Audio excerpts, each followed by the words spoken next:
Bonjour les filles, aujourd'hui nous avons une leçon de lecture. Apportez le livre, le bibliobus, parce qu'on va continuer à lire Le manteau du Père Noël. Nous allons lire aujourd'hui le chapitre 3, de la page 35 à la page 45. Mais avant, un rappel de ce qu'on a vu l'autre fois. Martin est allé à la campagne et là-bas, qu'est-ce qu'il a trouvé? Qu'est-ce qu'il a vu? Il a vu le carrosse du Père Noël tiré par les sirènes s'enfoncer dans l'eau. Le Père Noël, avec sa voiture et les sirènes, ils sont disparus sous l'eau. Ensuite, Martin, qu'est-ce qu'il a fait? Il a récupéré, il a pris le manteau du Père Noël qui était flottant sur l'eau. Il l'a pris à l'aide de ce bâton. Ensuite, il a pris le manteau, il l'a serré contre lui et il a commencé à reprendre son chemin pour aller à la maison. Il était très excité, il était très content parce qu'il a le manteau du Père Noël.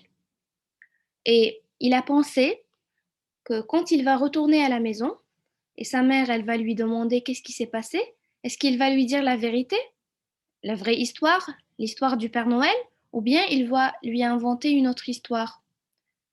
Martin, il a décidé de dire à sa maman un mensonge, de lui raconter une autre histoire, c'est-à-dire il y a des garçons qui l'ont jeté dans l'eau et il pense que cette histoire, elle sera plus crédible à maman. Que maman, elle va croire cette histoire plus facilement que la vraie histoire. Donc, il décide de mentir. Voilà. Maintenant, chapitre 3, page 35. Arrivé devant la maison, Martin remarque un véhicule qu'il ne connaît pas garé sur le trottoir. Quand il arrive à la maison, Martin, il remarque, il constate la présence, il voit un véhicule, une voiture qu'il ne connaît pas, garée sur le trottoir. Il se demande à qui il peut appartenir et décide de rentrer par le garage. Il a plus de chance de passer inaperçu. Quand Martin il remarque qu'il y a une voiture devant la maison, il dit sûrement il y a quelqu'un à la maison. Alors moi je viens tout mouillé avec le manteau du Père Noël, je ne veux que personne me voie. Alors qu'est-ce que je vais faire? Je vais passer par le garage, comme ça personne ne va me voir. Alors, il rentre par le garage. Traversant la cuisine à petits pas, spongieux, il entend des voix en provenance du salon. Il traverse la cuisine à petits pas spongieux. Que veut dire petits pas? Des pas spongieux. Des pas spongieux, ce sont des pas qui font le bruit d'une éponge. Ça, c'est une éponge. Vous voyez, est-ce qu'une éponge, elle fait un bruit? Non, elle ne fait pas de bruit. Alors lui aussi, il marchait comme ça, des pas spongieux, c'est-à-dire des pas qui ne font pas de bruit. Il marche sans faire du bruit, à des pas spongieux. Il entend des voix en provenance du salon. Maman est en train de discuter avec un monsieur. Maman est en train de parler avec un monsieur. Discrètement, Martin jette un œil dans la pièce voisine. Alors Martin, il voit maman en train de parler avec un monsieur, il jette un œil, il regarde dans la pièce voisine, discrètement, hein, c'est-à-dire sans faire de bruit, de manière secrète, comme ça, en cachette, il regarde dans la pièce voisine. L'homme est habillé d'un costume gris et il n'a pas de cheveux sur le sommet du crâne. Ça, c'est l'homme. Vous voyez, il n'a pas de cheveux sur le sommet du crâne, seulement aux alentours. Maman est derrière lui, les bras croisés. Que peuvent-ils bien faire? Martin est sûr de n'avoir jamais vu ce type-là. Martin, il est sûr qu'il n'a jamais vu cet homme-là. C'est la première fois qu'il le voit. Je peux monter? Demande le monsieur. Oui, répond maman d'une petite voix avant de tourner les talons. Tourner les talons, se retourner. Une sirène d'alarme se met à hurler dans la tête de Martin. Soudain, Martin, il a eu une idée. S'il reste là, l'homme et sa mère vont le découvrir. Ils sont obligés de passer par la cuisine pour gagner l'étage. D'un bond, Martin se précipite dans la cage d'escalier et grimpe les marches deux à deux. Martin, il a dit, si je reste là dans la cuisine, maman et l'homme, ils vont me découvrir. Ils vont venir dans la cuisine et ils vont me voir. Alors qu'est-ce que je fais? Je dois vite monter l'escalier et vous voyez ici, il monte les marches deux à deux. Hein, il saute. Il grimpe les marches deux à deux. Puis, il déboule dans sa chambre, pousse la porte derrière lui et colle son oreille contre le bâton en retenant son souffle. Ensuite, il arrive vite dans sa chambre, il ferme la porte derrière lui et il colle son oreille contre la porte pour entendre. Il reconnaît le pas de maman dans l'escalier. L'homme la suit. Ça doit être un réparateur de télé, un truc comme ça. Sauf que la télé est en bas. Un plombier? Non, pas avec un pareil costume. Alors quoi? Alors Martin, il essaye de deviner qui est l'homme. Il pense, qui est cet homme? Ça peut être un réparateur de télé? Un réparateur de télé, de télévision, c'est la personne qui répare la télé. Sauf que la télé est en bas. Ensuite, il dit, la télé, elle est en bas. Alors pourquoi maman et l'homme montent? Alors non, c'est pas un réparateur de télé. Un plombier? Non, pas avec un pareil costume. L'homme, il ne porte pas le costume d'un plombier, alors non, c'est pas non plus un plombier. Alors quoi? Regardez ici, Martin a des pas spongieux, il traverse la cuisine sans faire du bruit, euh, discrètement.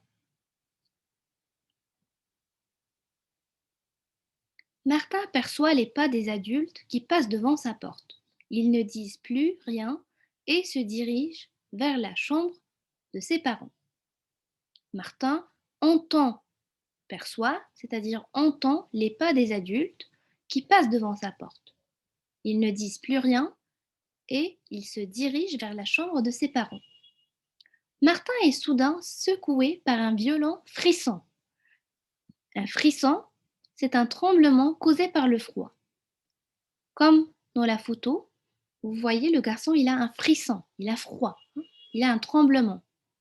Il a terriblement froid avec ses habits mouillés qui lui collent à la peau. En prenant garde, c'est-à-dire en faisant attention de ne faire aucun bruit qui pourrait trahir sa présence, il se déshabille entièrement et s'essuie avec un vieux t-shirt qui traînait par terre. Alors Martin, il se déshabille, il enlève ses habits parce qu'ils sont mouillés et il commence à s'essuyer avec un vieux t-shirt qu'il a trouvé par terre. Il se frotte vigoureusement jusqu'à ce que sa peau rougisse, puis ouvre l'armoire dans laquelle se trouvent ses vêtements. C'est à ce moment précis, alors que Martin est tout nu devant ses piles de linge, que quelqu'un ouvre la porte de sa chambre. Immédiatement, il ramasse le premier truc qui lui tombe sous la main et qui pourra dissimuler sa nudité, le manteau du Père Noël. Alors, il rentre dans sa chambre, il se déshabille, il enlève ses habits parce qu'ils sont tout mouillés. Et là, à ce moment-là, quelqu'un ouvre la porte de sa chambre. Alors, qu'est-ce qu'il fait? Tout de suite, il prend La première chose qui lui tombe sous la main pour se cacher, qu'est-ce qu'il a pris pour se cacher? Il a pris le manteau du Père Noël. Avant que l'intrus pénètre dans la pièce, avant que cette personne indésirable, c'est-à-dire cet homme, rentre dans sa chambre, Martin s'est allongé par terre, le vêtement sur le dos. Donc tout de suite, avant que le monsieur il rentre dans la chambre de Martin, Martin il a pris le manteau du Père Noël pour se cacher et il s'est allongé par terre, le vêtement sur le dos, comme ça, pour se cacher. Qui est entré dans la chambre? Maman, sans aucun doute. Que veut-elle? Pourquoi n'est-elle pas restée avec le type, avec le monsieur? Et qui c'est d'abord ce bonhomme? La chambre de mon fils, dit maman. Elle est avec l'inconnu. Martin a très chaud tout à coup. Il se passe quelque chose d'inhabituel. Maman, elle est avec le monsieur dans la chambre de Martin. Et il se passe quelque chose de bizarre. Qu'est-ce qu'ils viennent faire dans sa chambre? Maman, fait-elle visiter toutes les pièces à cet homme? Pour quelle raison? Martin ressent une violente colère, mais en même temps, il a peur. Peur quand on ne le découvre tout nu sous le manteau, bêtement étalé par terre, comme s'il apprenait à nager sur le parquet. Il est en colère, il est très fâché, mais en même temps, il a peur. Peur de quoi?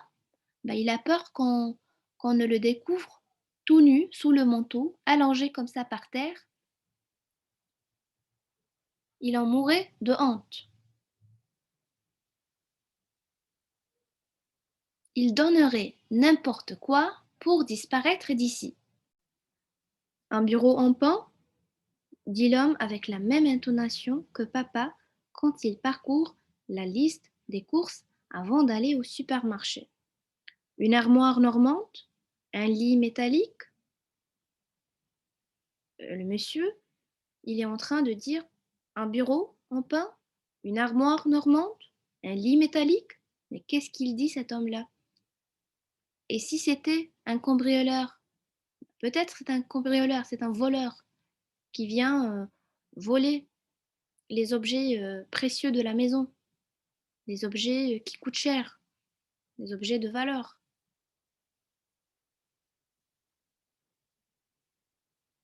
Il a peut-être obligé maman, sous la menace d'un revolver, à lui montrer tous les objets précieux de la maison. Martin, il dit peut-être c'est un voleur et il vient voler les objets précieux, les objets de valeur de la maison. Après, il va l'enlever et des comparses à lui vont se charger de récupérer tout ce qu'il a relevé d'intéressant. Peut-être c'est un voleur et il a des comparses, des complices, des personnes qui l'aident pour accomplir son vol. Il ne faut pas qu'il découvre sa cachette. Il ne faut pas qu'il les pas s'approche. Martin retient son souffle, aussi immobile qu'une statue. Les pas s'approchent. L'homme et maman s'approchent de lui. Les adultes s'arrêtent juste en face de lui. Ils sentent leur présence toute proche, à quelques centimètres. Maman et l'homme s'approchent de Martin. Ils sentent leur présence toute proche, à quelques centimètres. Ça fait comme de l'électricité sur sa peau. Je peux voir ce qu'il y a là-dessous? Demande le type. Ça doit être du linge sale appartenant à mon fils. Soulevez le tissu, s'il vous plaît. Le monsieur demande à maman de soulever le tissu, de soulever la couverture. Martin sent le manteau s'envoler. Voilà, c'est foutu, ils l'ont découvert, allongé et dévêtu comme le dernier des minables. Et ça, qu'est-ce que c'est? Fait l'homme sur un ton de reproche. Quand maman, elle a soulevé le manteau, elle a soulevé la couverture,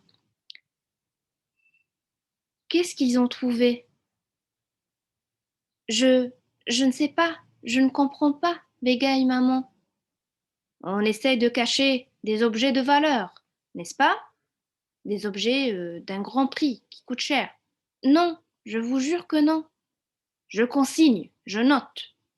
Un lampadaire 1930 en cuivre et pâte de verre. Alors, quand maman elle a soulevé le manteau, qu'est-ce qu'ils ont vu? Ils ont vu un lampadaire, un ancien lampadaire. Il date de 1930. Martin est si étonné de la réaction des adultes qu'il sent le rire lui chatouiller la gorge. Martin, il est très étonné, il est très surpris. Qu'est-ce qu'ils disent, cet homme et sa maman? Quel lampadaire? Qu'est-ce qu'il raconte? Quel lampadaire 1930? Il veut rire. L'enfant essaye de lever les paupières, mais n'y parvient pas, comme si elles étaient soudées. Martin, il essaye de lever les paupières, mais il n'arrive pas. Impossible également d'esquisser le moindre geste. Impossible de faire le moindre geste. Impossible de bouger. Il n'arrive pas à bouger. Il devient immobile. Son corps est aussi raide que si on l'avait coulé dans du béton. Martin ne bouge pas. Il n'arrive pas à bouger. Il ne peut pas bouger. J'en ai fini, madame. Si vous voulez bien me raccompagner, dit l'homme.